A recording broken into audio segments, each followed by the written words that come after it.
Hey, thank you for joining us today on the Bastion Elevate podcast. I'm Jordan Dahlquist, Director of the Social Media Department at Bastion Elevate. On this podcast, we discuss cutting edge insights regarding all elements of marketing, communications by interviewing top industry professionals from all around the world. Today, we'll be talking with Jack Watts, who is CEO of Bastion Collective, the largest independent communications agency in Australia. So I am super excited to have you on, Jack. Thanks for joining today. Thanks for having me, Jordan. Yeah, why don't you go ahead and just dive in a little bit and tell me about yourself, your background, how you founded Bastion Collective, and we'll just start with that. Yeah, sure. I founded Bastion Collective in 2010 with my brother Fergus. We both came at it from different angles. He was a professional footballer. What we call here got cut, got delisted. He needed a job, so he decided to start a creative agency. I was a currency trader not long out of uni. I was a currency trader. I lost my job in the GFC, and I started a sponsorship agency. So to keep the costs low, we shared the office. And 11 years later, we're the largest independent communications agency in Australia with a couple of hundred people here and a completely integrated service offering across the communication spectrum and a growing business in the US, which you're obviously a part of, Jordan. Yeah, super exciting to be part of Bastion Elevate here in the US. And then we have our sister agency, Bastion DB5 in LA. So definitely super excited to see the expansion in the US here. What would you say sets Bastion Collective apart from other marketing agencies, not only in Australia, but the rest of the world? Whenever I get asked this question, Jordan, I always come back to two things, and they're our model and the way our business is built and our methodology, as in the way we think. And I'll start with our model. Uh, the marketing agency, the agency world, the industry has seen almost as much disruption as any other industry through the fragmentation of the media market, through rapidly changing digital channels and digital customer behaviours. However, the six major agencies that dominate the agency space have stayed the same for almost 100 years. You know, there's one British company, WPP, two American, one Japanese, and two French. Those six businesses dominate the agency market in every market in the world. Now, the hallmark of those businesses is they deliver client scale. You know, their business models are challenged because they're built in a madman era of buying media, bulk media, and making $1 million ads. And both of those things happen nowhere near as much as they used to. But they still deliver client scale. You know, if you're a client and you're going to spend 10, 20, 30, $40 million, you almost have to go with a big agency because you need 20, 30, 40 people to service the account. And in theory, they deliver breadth where they can link up creative, media, digital, PR, corporate comms, etc. Not that actually happens that well in practice most of the time. So, but they lack, you know, the constant feedback from clients is they lack core service from those big agencies. And they lack true expertise. And that's because the best people are typically out there doing their own thing. You know, and that's the other end of the market, which is thousands of independents. They do one thing, they're digital agencies, creative shops, PR shops. They do that one thing incredibly well, and they deliver amazing service to the clients. But they've got no scale and they've got no breadth.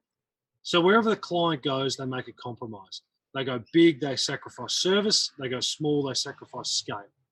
And it's an industry that is calling out for a new young player to come through the middle and disrupt the industry. And that's what we're trying to do. We're trying to build the new world agency model.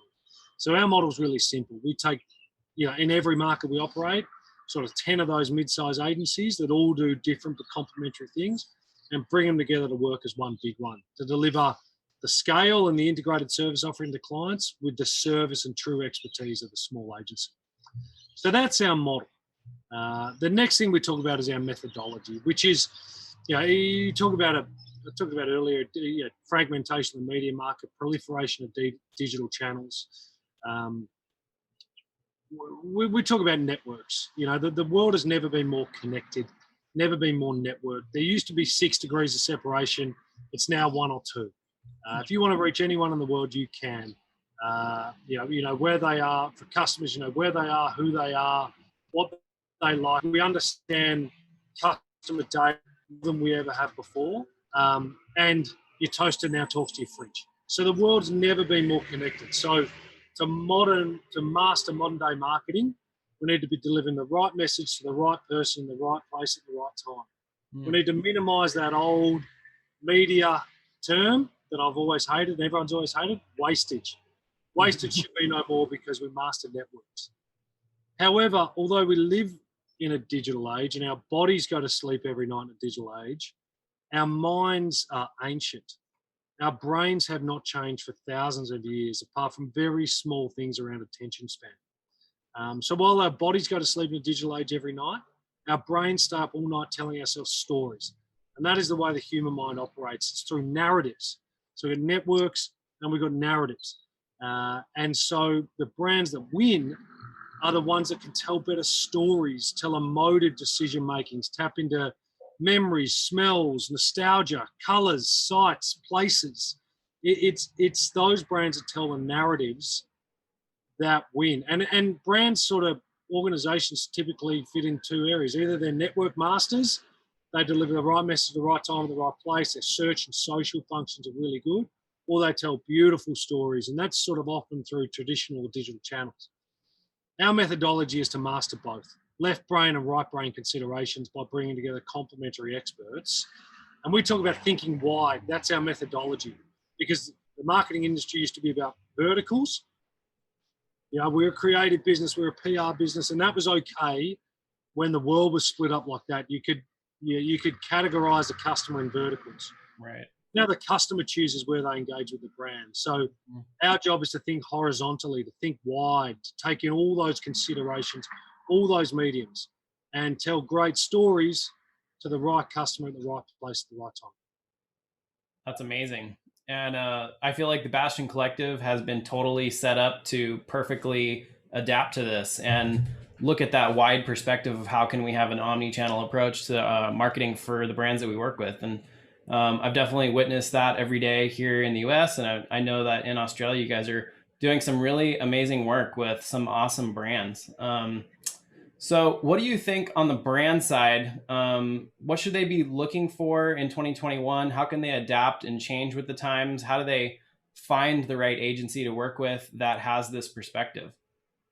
I think my MO, Jordan, has always been about a completely integrated approach to communications. You know, we used to be able to meet the customer on our terms where we wanted them to be, whether it be through TV or through digital channels or PR, editorial. It was very predictable, less mediums. But now the customer decides when and where they engage and opt in and opt out. And I heard a great saying the other day that the customer journey used to be very linear. They do this and then they do this and then they do this and then they buy. And yeah, let's just, the analogy that someone told me was, let's just call that an episode of Breaking Bad.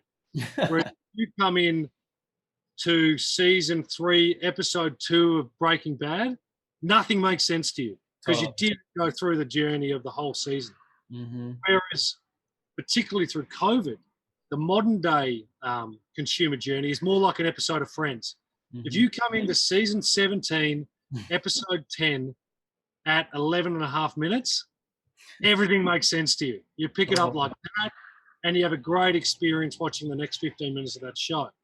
And that's what the consumer funnel is like, the consumer journey. It's so truncated now. We can go with digital channels. We can go from never heard of you to buy you in seconds, minutes, because the functionality, we don't have to go to a store to buy. We don't have to be in the right place to buy. We can click, see, click, buy. Yeah. So for brands, it's we got to show up where our customers are, but bespoke to that channel. It cannot be cool, one idea, we're going to roll it out through all these channels. It's got to be, sure, one great creative concept, but it's got to be so fit for purpose, cherry picking the channels or the mediums that our customers engage with, understanding that they can leap right to the end of the consumer journey, and they can leak faster than they ever can, than they ever could before, because we can do brand damage in an instant.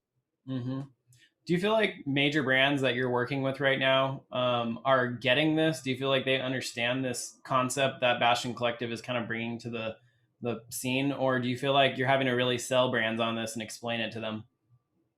It's a good question, John. I mean, we've been in business for 10 years, right? So things have changed dramatically. And for brands who were tied up in big multinational agencies before, when we started out 10 years ago, it was always, I would describe clients as disgruntled with multinational agencies. Mm. If you were to pull a client out of Denser or WPP, you'd be really happy with yourself. You could pull the whole account out.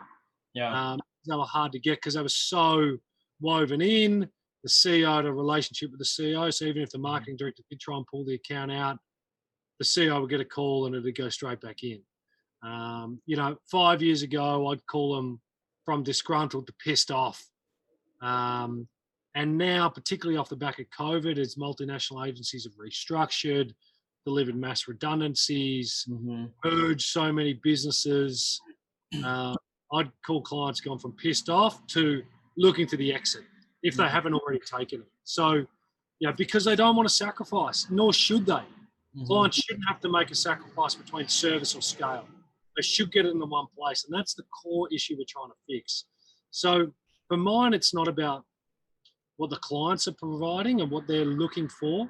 I believe they're looking for a viable alternative. It's up to the agency market to deliver it. Because right now, the agency market hasn't, because churning out of a big agency to a small agency, you got to cherry pick 4 or 5 of them. And that's a very time intensive task to manage 4 or 5 different independent agencies.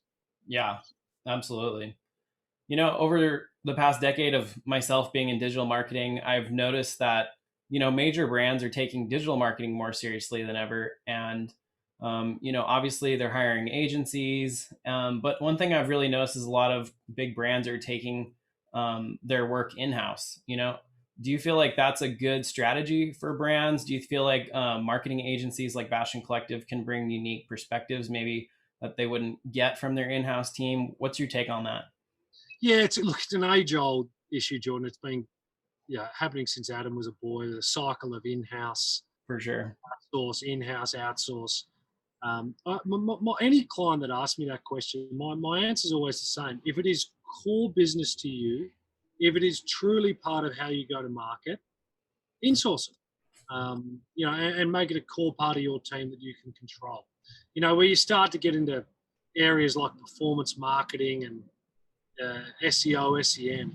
If that is your shop front, if your shop front's your website or your Instagram page or your Facebook page or whatever it is, if I'm the CEO of a brand that's doing that, I want to know that I've got card carrying members at the shop front with my clients.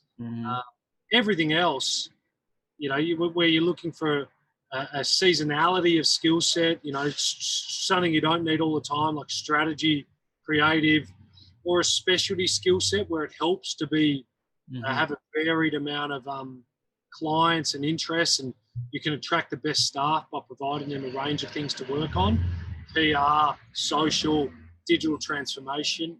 Absolutely outsource that stuff because it's variable, and you need core experts that are either too expensive or aren't attracted to work on one thing all the time. That totally makes sense. What would you say the biggest challenge is right now for marketing agencies, and how is Bastion Collective navigating that? I think the challenge has always been one step ahead of the client. The client need, in that you're providing a solution to them that they know they need, but they don't know quite what they need, if that makes sense. The next thing, the first party data solution that the key in an agency world I've always found is if you solve the problem that keeps the clients up at night, you'll have them for life or a very long time. And it's what's the next thing that's keeping the client up at night? Is it the first party data problem? Is it where are they leaking leads out of the funnel from the retail shop floor to the website? How do you drive better conversion on the website? How do you drive better conversion in the retail environment? B2B, particularly, we do a hell of a lot of work in, true B2B, longer sales cycle expertise. These are the problems we're trying to confront for our clients. Help them build that in-sourced performance marketing solution. These are things rattling when they go, I know I've got to fix that, but I've got to do my day job as well. And if you can do that, you're in good shape. That's awesome. What is the most exciting part of leading Bastion Collective for you right now? That's a great question, Jordan. I think, well, there's two things. Any high performance sporting team I've played in, great working environment I've been in. In Australia we call it kicking with the breeze. When you feel like when you're growing and you've got momentum and you're winning and you feel like you're on a journey together with a group of people who are fully engaged in the mission, understand the light on the hill and what we're working towards, and it's step by step up that hill to hit it. Mm-hmm. That's incredibly exciting. So that's part one, just being part of a team that is galvanized around a mission, and with generational tailwinds to achieve it. And so the second part of that is the opportunity, and it's a long play, for us to create the New World agency model, to create that seventh. We always talked about being the biggest little guy in every market, the biggest independent in every market we operate in. We are in Australia, trying to get there in America. But one day we want to go from the biggest little guy to the littlest big guy, the New World agency, that disruptive player that comes through the middle, like so many have in other industries, but it hasn't happened in the agency market. And that's a mission that gets you out of bed every morning, no matter how tired you are. I've got 2 young kids in there, which is why I'm outside. There's some tired mornings, Jordan, I can tell you. Absolutely. I got a couple going to bed right behind me in another room. So I get where you're at. That's awesome. Cool. So what's your message to anyone out there that wants to stay on the cutting edge of marketing communications, whether they're an agency, a brand? Are there any resources that you like to pull from? Do you have any recommendations for anyone out there that's listening? Oh, look, I think it's the thing I've always been a fan of, Jordan, is that it's no one's an expert. When I started the business, my brother, I was 22, he was 24, and we always deferred to experts.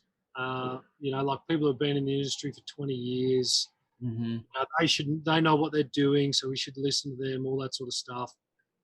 And it slowed us down a lot because we kept listening to all the reason why things can't be done. We listened to the people who told us we couldn't do it. And so my big lesson out of that was, unless you've been doing the same job for 20 years, the same job day in, day out, which not many people have, no one's an expert. Everyone's just making it up as they go along.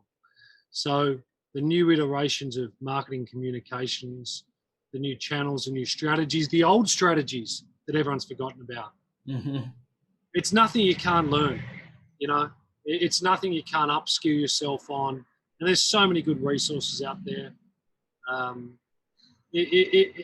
Don't be afraid to go, well, I'm not an expert in that, because the reality is, if it's somewhat new, no one's an expert at it. And if it's old, well, then there's plenty of people to learn from. So it's like, go forth without fear is my learning through all that process, is that there's so much you can learn and so many resources you can learn from. That's so great. Man, well, this has been amazing. I feel like we got a lot covered here in a short amount of time. I really appreciate you jumping on with me today. Where can people find you on social media, or how do they get in touch with you if they want to contact you? LinkedIn's my best bet, Jordan. Jack Watts, CEO of Bastion Collective. That's me. Perfect. All right. Well, thanks for joining today, Jack. And anyone watching, if you want to follow us, you can go to LinkedIn, Instagram, and find us, Bastion Collective, as well as the agency in the US here that I work with, Bastion Elevate. And then along with that, you can check out our website, bastioncollective.com. And if you're interested in our Newport Beach location here, where we handle digital marketing, PR, social media, advertising, you can go to bastionelevate.com and reach out to us there. So, all right, thanks for joining today, and we'll see you all later.